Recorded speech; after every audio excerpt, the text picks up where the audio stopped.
నమస్కారం అండి. నా పేరు డాక్టర్ సువర్చల, జీవా ఫర్టిలిటీ సెంటర్స్లో సైంటిఫిక్ డైరెక్టర్ని. అల్సరేటివ్ కోలైటిస్ అంటే ఏంటి, దీని ప్రభావం ఫర్టిలిటీ మీద ఉంటుందంటే దీనివల్ల సంతానలేమి సమస్య కావచ్చు అనేది ఇవాళ టాపిక్.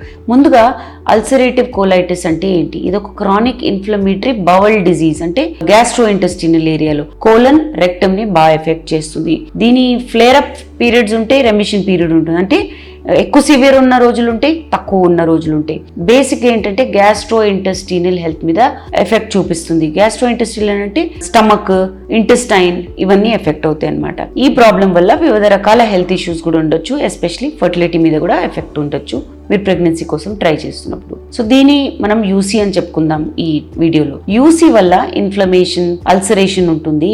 ఎక్కడంటే కోలంలో ఉన్న లోపలున్న సెల్స్ మీద, మ్యూకోజల్ లేయర్ అంటారు, అక్కడ ఈ ప్రాబ్లం ఉంటుంది. ఈ ఇన్ఫ్లమేషన్ యూజువలీ రెక్టమ్ నుంచి స్టార్ట్ అయ్యి ఎక్స్టెండ్ అవుతా పోతుంది అనమాట, పైకి వెళ్తా ఉంటుంది. ఎగ్జాక్ట్ కాజ్ తెలీదు, ఎందుకు అవుతుందో తెలీదు, కానీ ఇమ్యూన్ రెస్పాన్స్ బాగాలేదనుకోండి, అలాంటప్పుడు అవ్వచ్చు. లేదా ఆల్రెడీ జెనెటిక్ ప్రీడిస్పోజ్డ్ ఇండివిజువల్, అంటే జెనెటికలీ మీకు ఇది ఉంది, మీ జీన్స్లో ఇది ఉన్నప్పుడు ఈ ప్రాబ్లం ఉండొచ్చు. ఎన్వైరన్మెంటల్ ఫ్యాక్టర్స్ వల్ల కూడా ఇది ఇన్ఫ్లుయెన్స్ అవుతుంది. సో సిమ్టమ్స్ ఏంటి? అల్సరేటివ్ కోలైటిస్ ఉన్నప్పుడు diarrhoea, loose motions, bloody loose motions, రక్తం ఉన్న లూజ్ మోషన్స్ అవ్వడము, అబ్డామినల్ పెయిన్ అంటే పొట్టు నొప్పి, క్రాంపింగ్ అవ్వడము, రెక్టల్ బ్లీడింగ్ అవ్వడము, అర్జెన్సీ ఉండడము, ఫెటీగ్, అలసట, వెయిట్ లాస్ ఇవన్నీ ఉంటాయి. సంతానలేమి సమస్యకి ఇది ఎలా కారణం అవుతుందో మహిళల్లో ముందుగా చూసాం. ఈ డిజీజ్ యాక్టివ్ ఉన్నప్పుడు ఫ్లేరప్ అంటాము, రెడ్యూస్డ్ ఫర్టిలిటీ, తక్కువ ఛాన్సెస్ ఉంటాయి. ఇన్ఫ్లమేషన్ వల్ల, లేదా మాల్ న్యూట్రిషన్ అంటే కరెక్ట్గా అబ్జార్బ్ అవ్వట్లేదు మీకు న్యూట్రిషన్, సిస్టమిక్ ప్రాబ్లమ్స్ వల్ల పీరియడ్స్ సరిగా ఉండకపోవడము, అండం విడుదల కాకపోవడం అనేది ఒక పెద్ద సమస్య. కొన్ని మందుల వల్ల కూడా కావచ్చు. ఈ యూసీని మేనేజ్ చేసే మందులు ఎలాంటివంటే మెథోట్రెక్సేట్ అని ఉంటుంది. దీనివల్ల ఫర్టిలిటీ ఇంపాక్ట్ అవుతుంది.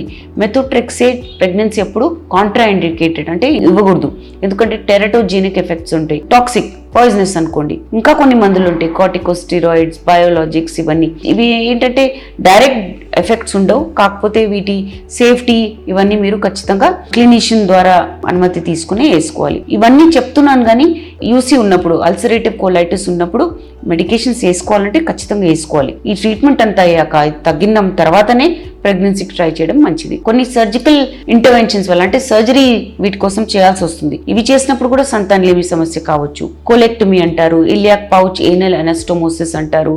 ఈ సర్జరీస్ ఏంటంటే సివియర్ ఉన్నప్పుడు మహిళల్లో చేస్తారు. వీళ్ళల్లో ఫర్టిలిటీ అనేది కొంచెం సర్జరీ తర్వాత కొంచెం తగ్గినట్టుగా ఉంటుంది. యూజువలీ పెల్విక్ ఎడిషన్స్ వల్ల, లేదా పెల్విక్ ఎనాటమీ అంటే ఆకారం ఆ సర్జరీ వల్ల మారినందుకు కూడా అవ్వచ్చు ఈ ప్రాబ్లమ్స్. ప్రాక్టోకోలెక్టమీ అనేది కూడా ఒక సర్జరీ. ఈ సర్జరీలో కూడా కోలాన్ భాగం, రెక్టమ్ భాగం తీయాల్సి వస్తుంది. దీనివల్ల కూడా ఫర్టిలిటీ మీద ప్రభావం ఉండొచ్చు. హార్మోనల్ పీరియడ్స్ ఇర్రెగ్యులారిటీ కూడా ఉండొచ్చు. క్రానిక్ గా అంటే అస్తమానం ఇన్ఫ్లమేషన్ ఉందనుకోండి, ఫిజికల్ గా, ఎమోషనల్ గా స్ట్రెస్ ఉన్నప్పుడు, సమస్య ఉన్నప్పుడు, ఇర్రెగ్యులర్ పీరియడ్స్ వల్ల, యానోవ్యులేషన్ అంటే అండం విడుదల కాకపోవడం వల్ల సంతానలేమి సమస్య కూడా కావచ్చు. ప్రెగ్నెన్సీ అవుట్కమ్స్ మీద, అంటే ప్రెగ్నెన్సీ మీద కూడా ప్రభావం ఉంటుంది. బాగా కంట్రోల్ గా ఉందనుకోండి ఈ సమస్య, నార్మల్ ప్రెగ్నెన్సీస్ అవుతాయి, డెలివరీస్ అవుతాయి. కాకపోతే యాక్టివ్ గా ఉన్నప్పుడు, ఎస్పెషలీ ప్రెగ్నెన్సీ కోసం ట్రై చేస్తున్నారు అనుకున్నప్పుడు ఇంక్రీజ్డ్ రిస్క్ ఉంటుంది ప్రెగ్నెన్సీలో, అంటే రిస్క్ ఎక్కువ ఉంటుంది. ఎలాంటివి? Preterm birth, low birth weight, miscarriage అనేవి రిస్క్స్ అన్నమాట. పురుషుల్లో ఏం సమస్యలు ఉంటాయి చూద్దాం. ఎలాగా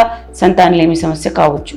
అగైన్ మెడికేషన్స్. సల్ఫాసాలజిన్ అని ఈ సమస్య ఉన్నప్పుడు ఈ మెడికేషన్ ఇస్తారు. అలాంటప్పుడు మేల్ ఫర్టిలిటీ మీద ప్రభావం ఉంటుంది. ఎలా అంటే స్పర్మ్ కౌంట్ తగ్గిపోవడం, మోటిలిటీ మీద ప్రభావం ఉండడం వల్ల ఈ ఎఫెక్ట్ ఉంటుంది. కాకపోతే ఈ మెడికేషన్ డిస్కంటిన్యూ చేస్తే ఈ ప్రాబ్లమ్ ని మళ్ళీ మనం రివర్స్ చేయొచ్చు. ఇంకొన్ని మందులు ఉంటాయండి, ఈ మేనేజ్మెంట్ కోసం ఇస్తారు. దీనివల్ల స్పర్మ్ మార్ఫాలజీ, ఆకారం, మోటిలిటీ దెబ్బతింటాయి అంటారు. వీటి పేర్లు ఎజాథియోప్రైన్, ఇంకా 6-మర్కటోప్యూరైన్. వీటి వల్ల కూడా ఫర్టిలిటీ తగ్గొచ్చని అంటారు. సర్జరీస్ వల్ల కూడా ప్రాబ్లం ఉండొచ్చు.